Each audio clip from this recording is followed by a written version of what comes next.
Le Hochschwil Assist peut être activé automatiquement pour les activités d'épandage de produits phytosanitaires à l'aide du symbole calculatrice. Il vous assiste dans le calcul du remplissage de votre cuve et des quantités de produits à utiliser. En cela, il calcule aussi bien le nombre de cuves nécessaires par parcelle que les quantités totales. Le Hochschwil Assist prend en compte les quantités restantes du dernier remplissage. Vous arrivez à la page « Choisir les parcelles ». Vous saurez ici combien de remplissages de cuves seront nécessaires pour cette activité de traitement phytosanitaire. Entrez tout d'abord la capacité de la cuve de votre pulvérisateur dans « Taille de la cuve ».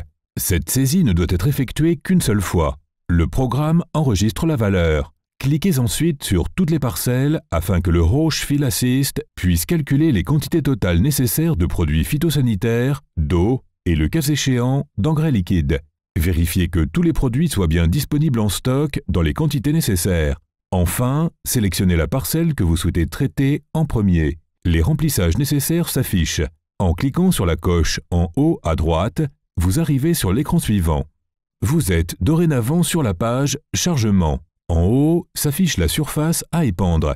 Lors du premier remplissage, la quantité restante est naturellement à 0. S'il reste du produit dans le pulvérisateur phytosanitaire, saisissez-en la quantité dans « Quantité restante » et remplissez le réservoir selon le calcul qui prend en compte la quantité restante. Rendez-vous tout d'abord à votre point de remplissage. Si la cuve est remplie comme prévu, confirmez-le dans le champ de saisie figurant derrière la quantité. Versez ensuite l'engrais liquide ou le produit phytosanitaire et validez également. Les coches sont utiles dans le cas où le remplissage doit être interrompu. Lorsque tous les composants ont été versés, validez avec la coche en haut à droite.